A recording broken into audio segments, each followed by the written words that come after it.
Welcome back. Today is Thursday, not Wednesday. We usually record on Wednesday, but welcome back to the Rally Room. I'm Emiliana Guereca, your host in the Rally Room. Hope you're having a great week. If you are on spring break celebrating Easter or Passover, today's the second night of Passover. So if you're celebrating, hope you're listening in. So I just got back from from vacation, Paris, London. I'm in a whole different time change. But what I can tell you is that Americans are seen in a different light. Being in Paris, being in London, honestly, they kind of currently feel bad for us. Some people apologized. Nevertheless, I enjoyed my time. So welcome back to the Rally Room. Today we're going to talk about something that shouldn't be controversial in 2026. It shouldn't. It shouldn't. So we're talking about birthright citizenship. We're talking about what does it mean? What does it entail? And all of this because the Supreme Court does have a case in front of it on birthright citizenship. The current administration, in particular, Mr. Trump and Mr. Miller, do not believe in birthright citizenship. And so it's now at the Supreme Court. So here we are again on it. So what is birthright citizenship? So let's start with the facts. So, birthright citizenship comes from the 14th Amendment. So, it is in the Constitution. So, the 14th Amendment says that if you are born in the United States, you are a citizen, period. You are a citizen. This wasn't random, this was intentional. So, after the Civil War, the country had to answer a question it had avoided for generations. And the question was, do formerly enslaved Black people belong in the United States? Are they citizens? Because they did not know what it was, right? And the Constitution answered unequivocally yes. So, not maybe, not conditionally, yes. So, that is what birthright citizenship is. It's not a loophole and it's not policy, it is a constitutional guarantee in the 14th Amendment. And what we thought was settled law, this has been settled law. So if anybody tries to say that it's unclear, which is currently what they're arguing, the president and his attorneys are arguing that it is unclear. That's not true. It is not unclear. In the United States versus Wong Kim Ark, the Supreme Court made it clear a man born in the United States to Chinese immigrants at that time was denied reentry. And the court ruled that if you are born in the United States, you are a citizen, full stop. That's just it. It is not unclear. This decision has stood for over a century. So, again, why are we debating this? Well, we're debating this because the current administration and its president are trying to redefine who belongs, what their color should be. Realistically, that's what it is. As we think about what is happening on the ground with the racial profiling, with the Department of Homeland Security, being used, honestly, to inflict ice upon communities and racially profile Latinos. That's what it's doing. So, what is happening here is that they are trying to switch out who belongs. And let's also think about what that means for the DACA kids, right? So, they are not just thinking just what is happening with ICE, they are also thinking about the children that are here. So, as it stands, there are enough reports that to meet their quotas, what they are truly doing is going after the children. And so, if they are saying, and this was done previously in 2018, remember, families belong together. So, this isn't new to them. So, they understand that the family nucleus is very important to Latinos. And so, what they're trying to do is meet their quotas by picking up kids, holding them in detention, which they are. Right now, they are being held in Texas. This cruelty is still happening, even while Christine was fired. So they're going after the kids. And so they now know that some of these kids are citizens, or most of them. Why? Because they were born in the United States. So this isn't some random thing they're doing. They are truly working the angle of denaturalizing or even changing the law, because that's what the talk is. So why now? Yeah, I know. So the timing. So there's this foundational thing is not accidental. What it's strategic. They are reframing who gets to be considered American. It's not neutral. Let's not pretend like it is. This is about immigration. It's about race, and it's about rewriting who belongs. So when leadership pushes this narrative, it signals something deeper. It signals that citizenship is no longer a right, that it's a privilege. And if you start to listen to the talking points that currently Republicans have within the past 2 weeks, as the case was about to be brought into the Supreme Court, they've started talking about citizenship as a privilege. And what we know and understand is that a privilege can be taken away. Think about when we speak to our kids. Video games is privilege, right? Education is a right, as far as I'm concerned, in our household. But realistically, they've started to talk about citizenship and being born in the United States as a privilege and not a right, which signals that they're trying to reframe this and trying to change the rules. And that is where we're at, right? Privileges can be taken away.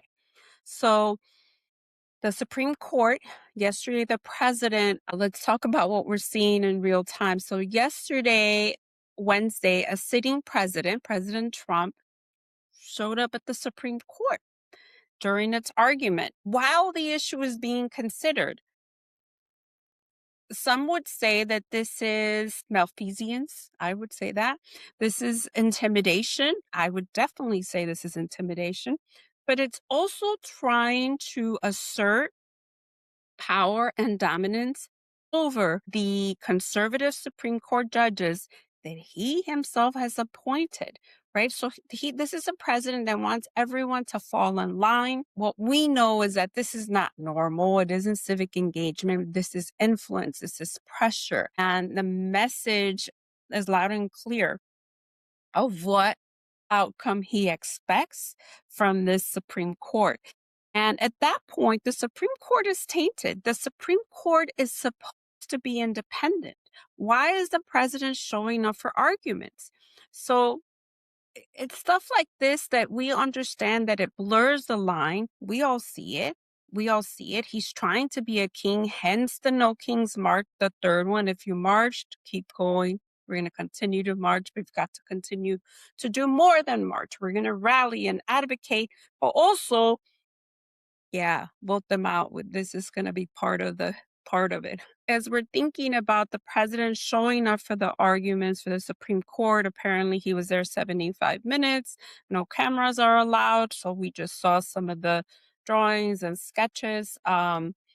So as we listen to the news around even the conservative judges like Kavanaugh and Amy Coney Barrett, they were not convinced by the administration's lawyers' argument around citizenship. It almost felt like the attorney did not know what they were talking about when they were talking about settled law. And I know I've gotten emails about it was a ChatGPT lawyer.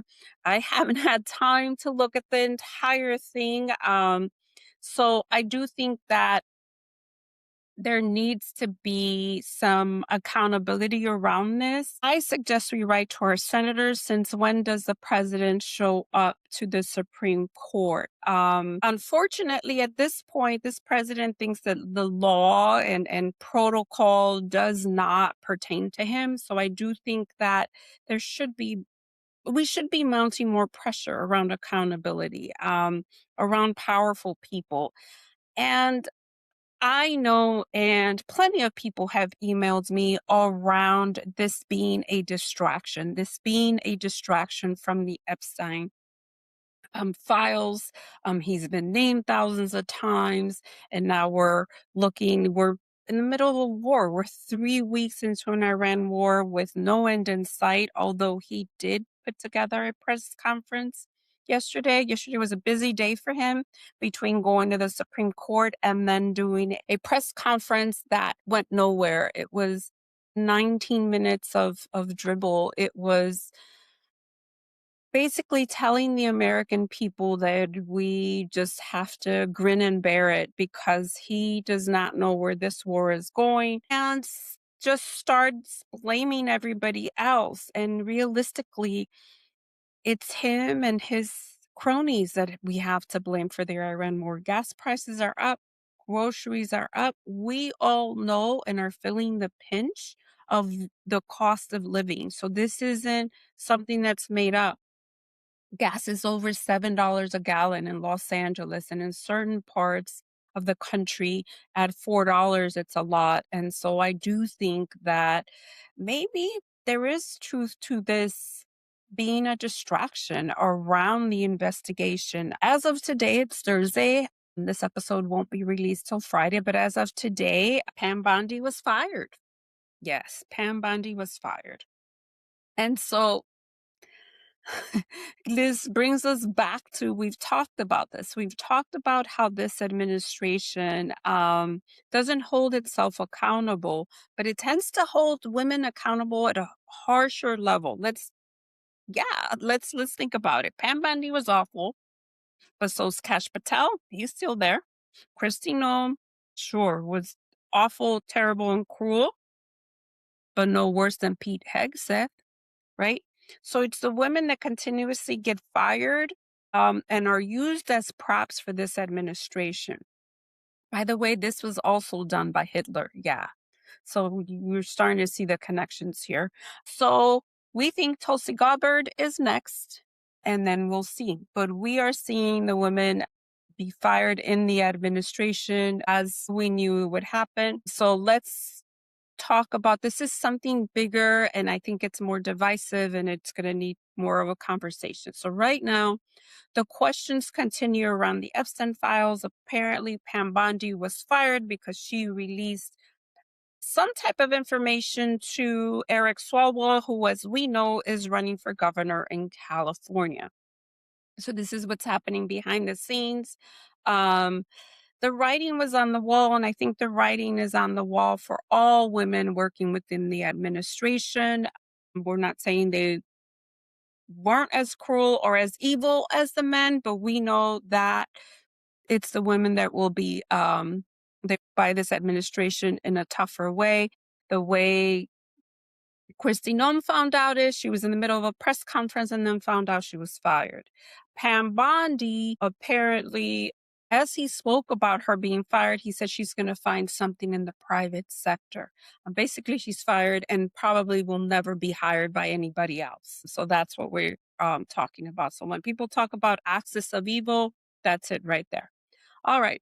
So while we continue to talk about the debate of citizenship, what we're not asking is who is being protected. All of these folks being fired. Pete Hegseth apparently just fired someone else, an army general, asked them to just retire immediately. So at this point, it feels like the distractions are not a bug in the system, they are a feature. This is what they are doing. They are meaning to distract. So this moment is about more than policy or identity. I mean, they want to talk about they're not into identity politics. The reality is this is all identity politics. It is all identity as to redefining who belongs, what they look like. And it's definitely not someone that looks like me. It's definitely someone that is white, even if they are immigrants, but they are white. In the case of Melania, she's white, right? In the case of J.D. Vance's wife, immigrant. In the case of Stephen Miller's wife, immigrant. In the case of President Trump's, two of his wives were immigrants. So really, it's about redefining who belongs. But the United States and America we know is defined by its constitution, right? Not by whoever is in power. So the goal here is for the Supreme Court to realize that this is a sham. And the goal is for the Supreme Court, if they are as originalists as they said, Amy Coney Barrett, Brett Kavanaugh, all said they were constitutionalists, that they believed in the Constitution. So now is their time to prove it. Okay, now is their time to prove that the Constitution stays no matter who's in power at the moment. because birthright citizenship can be, if that can be questioned, then it's not just about immigrants. It's about belonging. It's about uh, communities of color. It affects all of us. So if your birthright can be questioned, then we need to start questioning who is indigenous and who is not, because then only indigenous people belong. So we're either going to believe in the Constitution or we're not. You can't have it both ways. So that's what it is. It's not just about immigrants, not just about communities of color. It's about all of us. Yep. This brings us to the rally point. So yes, take a deep breath. And don't go anywhere coming up in the rally points. So we're talking about longing. We are talking about unraveling around a sense of belonging, because it's not new. What they are doing is not new. The country, the United States, has always struggled with the question of who belongs. And it started truly with indigeneity. Then the fight for enslaved Black people. Then they questioned that. And then they questioned Asian Americans if they belong. The Supreme Court at this time said yes, it is law. It is the 14th Amendment. Latinos currently, we are still fighting for that. As we know that a lot of the folks within the DACA kids, as they were called, the Dreamers, which was something that Obama put together for the kids of immigrants. Some of that has expired. Some of it will be moving on into citizenship. And so it's not a coincidence that this is what the president is revisiting. It's not a coincidence that he wants to revisit the birthright citizenship. And to be fair, his son, Barron Trump, is the son of immigrants. His mother is an immigrant. His grandparents are immigrants, as were Trump's parents. So let's not get it twisted. He is a son of immigrants. His current son, Barron, the youngest of his kids, are is a son of immigrants. So what we're saying is we've got to continue to defend that. We've got to continue to push back on that narrative. Why? Because if we don't, if we just sit back, then they're going to think that it's okay to just continuously bring everything to the Supreme Court, which is tainted. Most of the judges are conservative and appointed by him, by President Trump. So what we want to say is that it doesn't stop at marching. So if he showed up to the No King's Day, if you marched, good. Now hydrate, keep going. So you've got to stay engaged. We've got to stay engaged because it's not going to get easier, but also pick something to do. If you want to be out marching, go do that. If you want to be making phone calls to these senators and congressional reps to hold the line, we've got to continue to do that, because as we know, they are also talking about mail-in ballots. So they continue the chaos, but they also continue to exhaust us. We're not going to let them do that. We're going to pick a lane. We're going to register voters, or we're going to contact our senators, or we're going to continue marching, but we're going to continue to stay engaged, because this is a long game. This is about protecting the Constitution. This is about reclaiming democracy. This is about protecting each other, but it's also about refusing to let history repeat itself. I mentioned that I just came back from Paris. And everywhere I went, they talked about the invasion of the Nazis. Everywhere I went, they made sure that we understood that we've got to fight back, that this is an attempt to redefine who belongs in the United States. And if we can learn anything from France, it's the resistance. Yes, viva la resistance. If we can learn anything from that dark moment in World War II, it is that the people united were not broken, and that their strategy does not work if we continue to push back. We don't fall for it, not now, not ever. So I'm Emiliana Guereca. If you like this episode, if it moved you, share it. Join in the conversation, stay informed, send me an email. I know I have a ton of questions about what else are we doing, what else can we do. Join me next week to talk about different campaigns that we'll be running. It is more important than ever to have women in leadership. Yes, because we've got to stop these wars. We've got to fund education, and we've got to continue to push back on the narrative that women are not electable. In the United States, birthright citizenship is settled law. So until next time, join me, share this episode, send it to a friend, send me your questions. I'm Emiliana Guereca, your host in the Rally Room. See you next week.